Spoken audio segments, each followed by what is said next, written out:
أعوذ بالله من الشيطان الرجيم.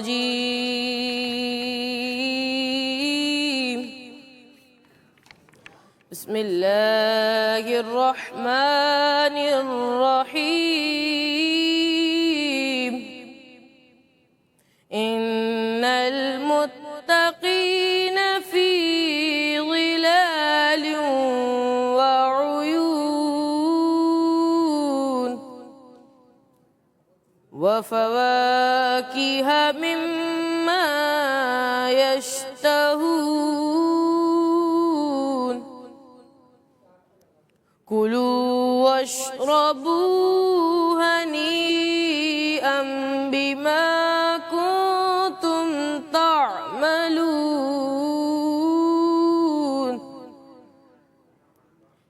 إنا كذلك نجزي المحسنين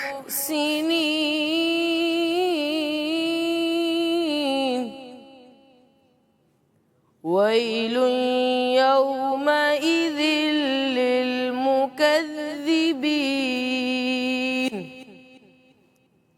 كلوا وتمتعوا قليلا إنكم مجرمون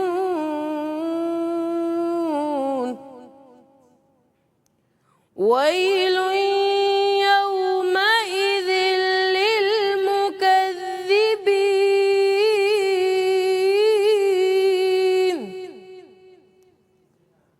وإذا قيل لهم اركعوا لا يركعون ويل يومئذ للمكذبين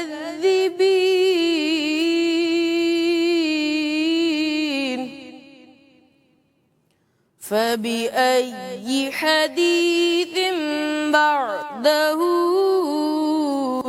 يؤمنون صدق الله العظيم.